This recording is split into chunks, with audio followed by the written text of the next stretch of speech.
Binikmati imani wal islam, wassalatu wassalamu ala asrofil anbiya'i wal mursalin wa ala alihi wa sahbihi ajmain. Amma ba'd. Yang saya hormati dan banggakan Pak Bupati Maluku Tengah Dr. Muhammad Malhasabesi, yang luar biasa pada hari ini kita menjadi hostnya di pendopo yang luar biasa ini lagi. Mari kita tepuk tangan untuk Pak Bupati. Yang saya hormati dan banggakan Ketua Majelis Wilayah Maluku dan Forhati Maluku yang tadi memberikan suatu pengukuhan yang luar biasa sehingga Majelis Daerah Maluku Tengah mempunyai landasan yang sangat kokoh untuk melakukan kegiatan-kegiatan sesuai dengan program yang telah dicanangkan yang akan diperdalam lagi di dalam rapat kerjanya. Sudah barang tentu yang saya hormati adalah Sekretaris Majelis Nasional kami, Pak Komar, yang tadi telah memberikan suatu ulasan dan sambutan yang luar biasa dengan tidak bermaksud mengurangi rasa hormat kepada yang lainnya. Saya tidak ingin menyapa satu persatu hanya karena soal waktu saja, karena sudah terlalu lama kita duduk di sini. Yang ingin saya sampaikan adalah tadi Presiden mempunyai kegundahan tentang bangsa ini. Di dalam impian untuk bangsa ini di tahun 2035 yang kira-kira tinggal 13 tahun lagi atau 12 tahun lagi, Indonesia diprediksi oleh dunia akan menjadi negara keempat ekonomi terbesar di dunia, khususnya hasil riset yang dilakukan oleh PBB dan McKinsey. Ekonomi dunia yaitu dimotori oleh perkembangan ekonomi Cina, kemudian disusul oleh India, disusul oleh Amerika Serikat, dan kemudian nomor 4 dan 5 diperebutkan antara Jepang dan Indonesia. Apakah Indonesia menjadi negara keempat ekonomi terbesar di dunia atau Jepang amat tergantung kepada kita. Nah, dalam konteks ini saran PBB dan saran McKinsey mengatakan bahwa Indonesia bisa menjadi negara terkuat keempat di dunia dengan satu syarat, defisit 9 juta talenta digital harus dipenuhi. 9 juta talenta digital ini kalau dibagi setiap provinsi, maka kemudian setiap provinsi mempunyai bahagian harus berapa mereka ingin mendidik talenta-talenta digitalnya. Nah, dalam konteks ini kalau kita fokuskan mengenai berapa besar talenta digital yang harus dikembangkan di seluruh provinsi Maluku, maka di Maluku diperlukan pengguna internet di Maluku sekarang ini diperkirakan ada 1.520.091 orang yang telah menggunakan internet.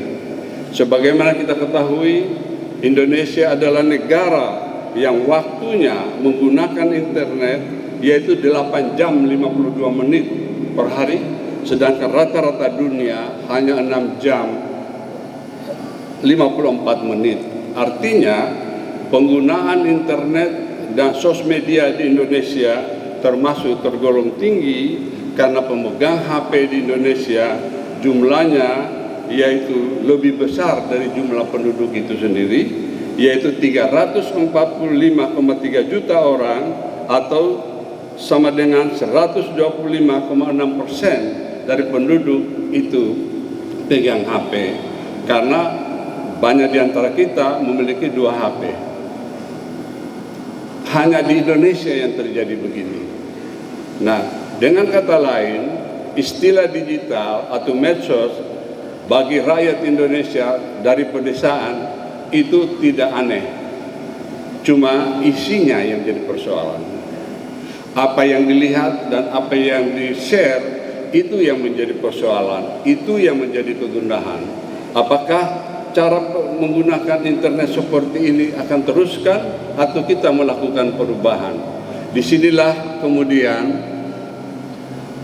kami pada periode yang sebelumnya mengambil sikap di tengah-tengah pandemi, yaitu 5 Juli 2222 melaunching UIC. Pada saat seluruh dunia close, UIC muncul dengan tema atau dengan platform Digital University dengan menggunakan artificial intelligence sebagai penggerak dari universitas itu. Universitas ini kemudian menjadi nomor 5 dari 6 perguruan tinggi terbesar di dunia, mulai dari MIT, Harvard, Tokyo, Colorado, kemudian UIT, baru Oxford di bawah UIT. Orang tidak akan percaya bahwa di Indonesia bisa melakukan itu. Inilah kekuatan jejaring kami yang tadi dikemukakan bahwa jumlahnya sekitar 3.000 profesor dan doktor, dan setiap tahun bisa melahirkan 200 doktor hari ini. Terus menerus dia lahirkan. Kemudian kebijakan dari Majelis Nasional mengambil sikap, ini saatnya mendirikan perguruan tinggi dengan model yang baru, dan di dalam perguruan tinggi ini kampus mendatangi mahasiswa, bukan mahasiswa datang ke kampus. Hal ini terjadi disebabkan ada big data yang dimiliki, ada konektivitas yang kuat, dan ada artificial intelligence yang mengerjakan semua itu, sehingga semua mahasiswa di pelosok manapun bisa dijangkau. Oleh karena itu temanya adalah reaching the unreachable, yaitu menggapai mereka yang tak tergapai. Anda sambil menjadi nelayan, Anda bisa melakukan kuliah. Anda ada di tengah laut manapun, Anda bisa melakukan kuliah. Karena tanpa internet, Anda bisa melakukan kuliah. Sudah barang tentu, bahan-bahan kuliah harus di-download dulu ke komputernya, baru dilakukan. Nah, sehubungan dengan ini, maka UIC mempunyai program namanya Indonesia Go Digital. Kalau Indonesia ingin menjadi negara nomor 5, maka dari desa ke desa harus digitalisasi. Pandangan digitalisasi ini sampai hari ini masih mix dan kita persepsinya berbeda-beda. Yang kita pahami dengan digital adalah apabila kegiatan kita offline, kemudian kita jadikan online dengan Zoom, kita berpandangan sudah digital. Untuk kepentingan umum kita bilang iya, tetapi itu tidak lebih dari offline yang di-online-kan. Digital atau digit berbeda dengan analog. TV pun sekarang itu setelah berpindah dari TV analog ke TV digital. Jadi digital itu digit artinya dot, titik. Budaya ke depan adalah budaya titik-titik, bukan lagi budaya garis-garis. Sering kita belajar dulu di SMP, barangkali untuk menarik garis lurus perlu 2 titik.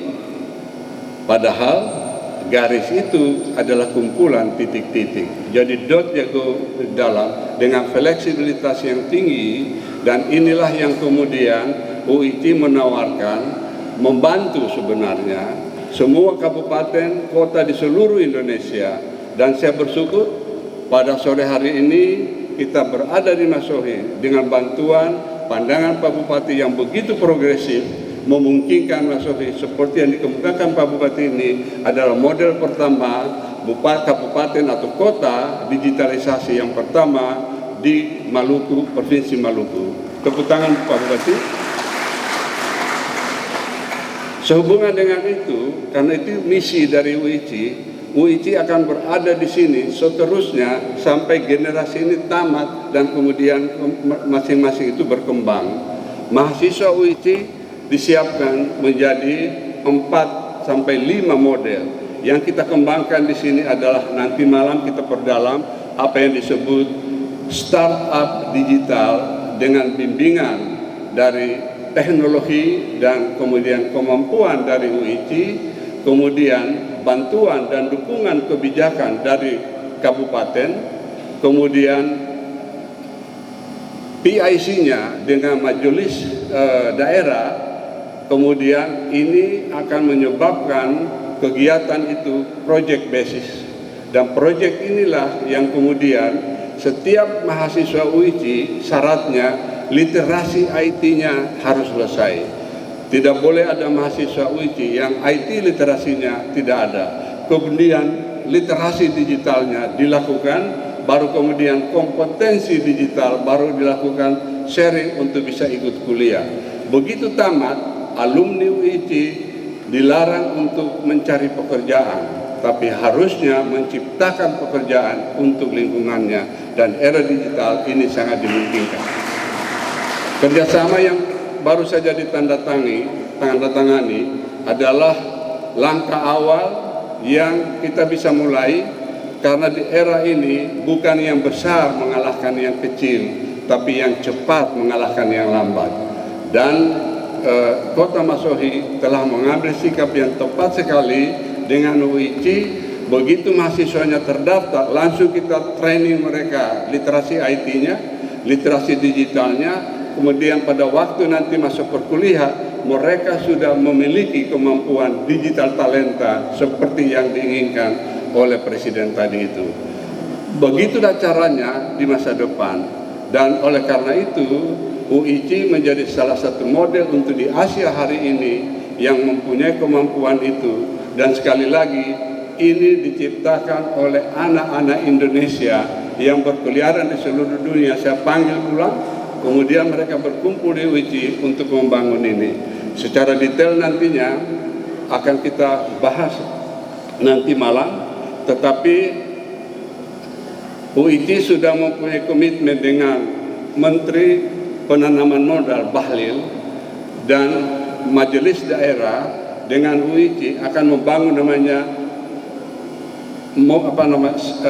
UKM startup, dan bisa dimulai dari sini, dan kemudian itu dengan cash flow yang jelas, dan UIT meninggalkan itu setelah mereka break even dan profitnya menjadi jelas.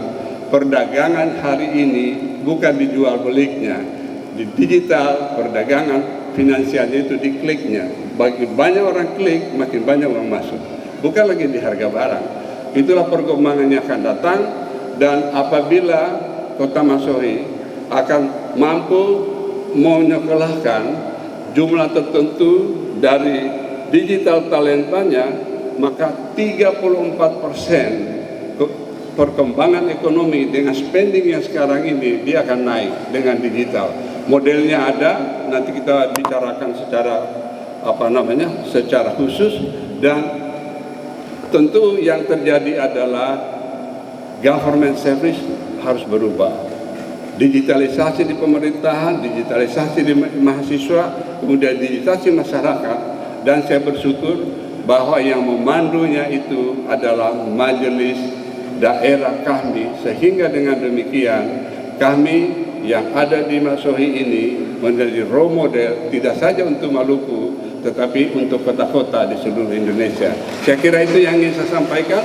Sekali lagi terima kasih Pak Bupati dan pengurus yang baru, selamat bekerja. Ingat, shifting tidak lagi analog, ini cara berpikir harus berpindah ke arah digital. Wabillahi taufiq wal hidayah. Wassalamualaikum warahmatullahi wabarakatuh.